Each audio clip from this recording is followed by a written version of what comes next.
Hello বন্ধুরা, আজকে একটা রেসিপি নিয়ে এসেছি। কী নিয়ে এসেছি জানেন? দেখুন, এটা কিন্তু আমি মুখে বলে দিচ্ছি। এখানে রসুন আমি থেতো করে রেখেছি, কাঁচা লঙ্কা চিড়ে রেখেছি, আর টমেটোও কেটে রেখেছি।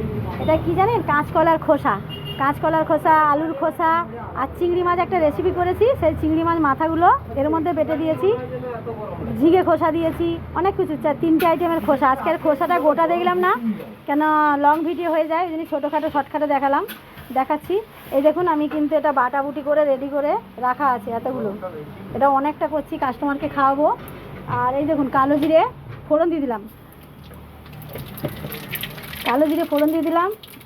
আর এ দেখুন, রসুনটা কিন্তু আমি বাটিনি, এমনি রসুনটা আজকে অন্যরকম করছি। এ দেখুন, রসুনটা আমি থেতো করে নিয়েছি। হ্যাঁ, এই দেখুন, রসুনটা থেতো করে দিলাম, তেলের মধ্যে দিয়ে দিলাম। আমি দিয়েই কিন্তু এই বাটাটাও দিয়ে দিলাম। এটা ঝিঙে, আলুর খোসা, পটলের খোসা, তারপরে কী যেন আর দিলাম, কাঁচকলার খোসা, অনেক কিছু খোসা দিয়েছি। আর এটা অনেকটাই করছি, কেন বলুন তো? আমার অনেক কাস্টমার আছে, সবাই চাইবে। এই দেখুন, এতখানি ঠিক আছে। ও পুরো ঘেমে চান হয়ে গেছে।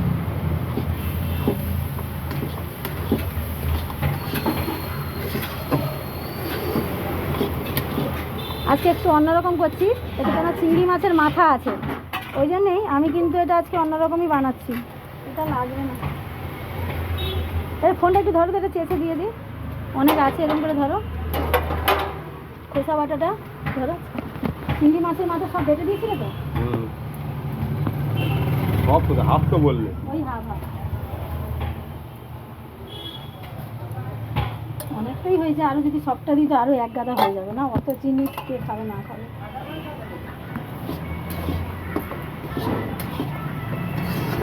এটা চিংড়ি মাছের মাথাও আমি বেটেছি জানেন। এটা এরকম করে যদি আপনারা না ফেলে যদি এরকম করে খান, দারুণ লাগবে কিন্তু জানেন। ওটা ফ্রিজে ঢাকা দিয়ে রাখতে হবে, চাপা, ছোটো একটা বাটি দিয়ে চাপা দিয়ে দাও। এই দেখেন, কাঁচা লঙ্কাগুলো কিন্তু দিয়ে দিলাম, একটু বেটেছি কাঁচা লঙ্কা, তাও একটু চিড়ে দিলাম যাতে খেতে ভালো হয় বলে। আজকে একটু অন্যরকম বানাচ্ছি, এর আগের দিনও ছেড়েছি আপনাদের অন্যরকম করেছি, কিন্তু আজকেও অন্যরকম দিলাম। এটা থাক, লাগবে। আর এ দেখুন, এতে না আমি একটু গোলমরিচ ব্যবহার করলাম। এ দেখুন, এই কোম্পানি গোলমরিচ কালকে দেখালাম। একটু গোলমরিচ কেন দিলাম? চিংড়ি মাছ আছে, খোসা বাটা, একটু জিরে দিলাম। চামচে দিলে ভালো হতো, আপনারা বুঝতে পারতেন, কিন্তু আমি চামচ ব্যবহার করিনি, আমি এমনি ব্যবহার করে দেখালাম। একটু হলুদ দিলাম, আজকে কিন্তু অন্যরকম করছি, দেখুন, হলুদ দিলাম।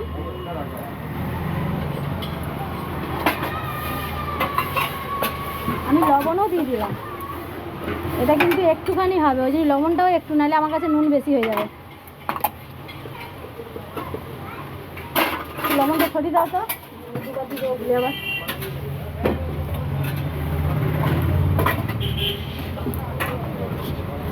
এটাও কিন্তু খেতে ভালো হবে, দারুণ হবে।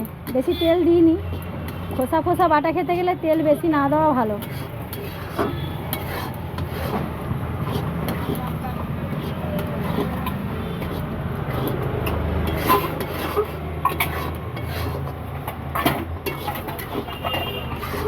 আজকে একটু অন্যরকম করলাম।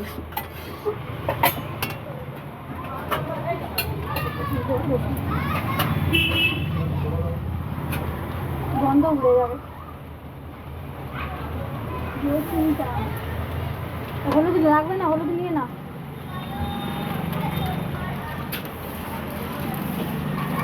এই যদি কারণ লাগিয়ে দেবেন যে এবার গন্ধ উঠে যাবে, দিয়ে দিই।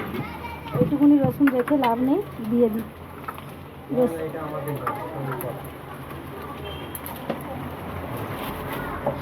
এটা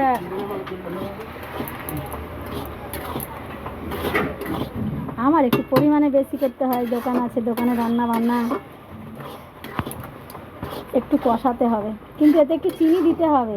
এতে চিনি দিতে ভুলে যাবেন না, কেন এতে চিনি দিতেই হয়। তেলটা রেখে দেবো, পড়ে টরে যাবে বাবা।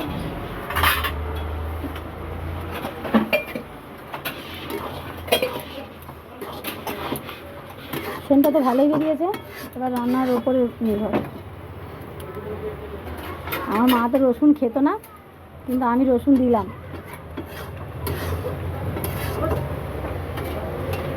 একটু জলটা শুকা।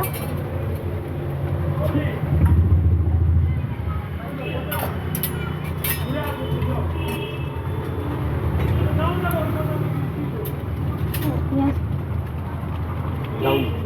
লাগবে না।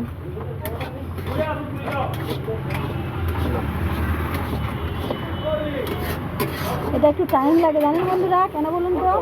একটু একটু শুকাতে হবে না, একটু শুকাতে হবে, না শুকালে কিন্তু একটু ভালো লাগে না। খোসা তো, খোসার মধ্যে শুকাতে হয় জানেন বন্ধুরা। এটা কিন্তু আপনারা ফেলে দেন বাড়িতে ছোটোখাটো, সুন্দর করে ফ্রেশ করে ছাড়িয়ে কুচিয়ে ফ্রিজে রেখে দিলেন, কিছু হয় না। আমি কালকে কিন্তু পটলের সবজি যে করেছিলাম, আমি কিন্তু ওটা ছাড়িয়ে রেখে দিয়েছিলাম। আজকে আবার কাঁচকলা, আমার তো ঝোল হয় রেগুলার, কাঁচকলা এগুলো লাগেই, ঝিঙে এগুলো সব রোজ লাগেই, আমি রেখে দিয়েছি। আমার কাস্টমাররা বলছে, বৌদি তোমার এত তো খোসা, তুমি কেন বাটা খাওয়াচ্ছ না? তাই ভাবলাম ঠিক আছে, আজকে তো চিংড়ি মাছ এসছে, তাহলে আর একটা চিংড়ি মাছ দিয়ে একটা রেসিপি করা যাক। এই বাটা দিয়ে কিন্তু ভাত খাওয়া হয়ে যায় জানেন, ওই বাটাই কিন্তু কিন্তু একটু টাইম লাগে, জল দিয়ে না হলে তো বাটা যায় না খোসা, আর একটু থেকেও যায়। সেটা আমার অনেকেই আমি খাওয়াবো, যারা যারা আজকে কাস্টমার আসবে তাদেরকেই খাওয়াবো। দেখুন, দেখে যান, এটা কিন্তু গরম ভাতে যদি মাখিয়ে খান না, দারুণ লাগবে। আমার একটু ঘরোয়া হোটেল আছে বলে আমি তেল ব্যবহার করি না, এর উপরে তেলের উপরে আসলে আরও ভালো লাগতো। আজকে কিন্তু একটু টমেটম দেবো, এই দেখেন একটু টমেটম দিলাম, হয়ে এসছে, ওপরে একটু টমেটম দিলাম, দেখতে ভালো লাগে।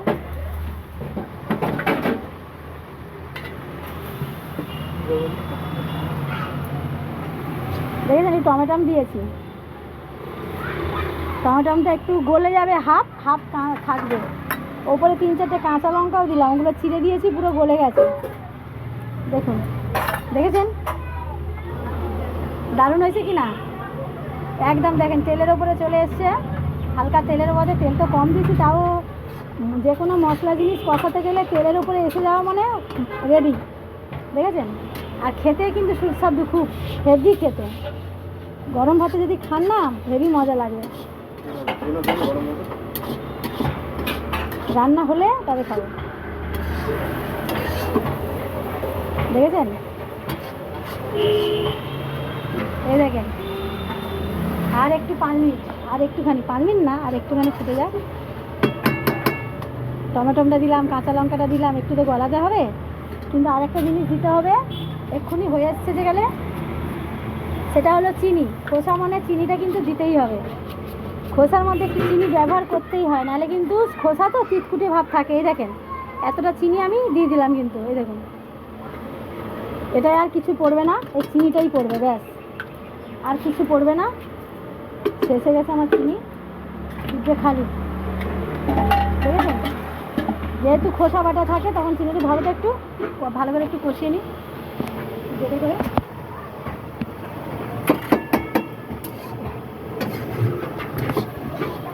আমাদের দাদা ভাই আমার ছবিও তুলে নিচ্ছে, দেখেছেন? একদম ফাটাফাটি হয়েছে, যা লাগবে না হেভি খেতে, গরম ভাতে খাবেন না, ও এক থালা ভালো লাগবে খেতে গেলে।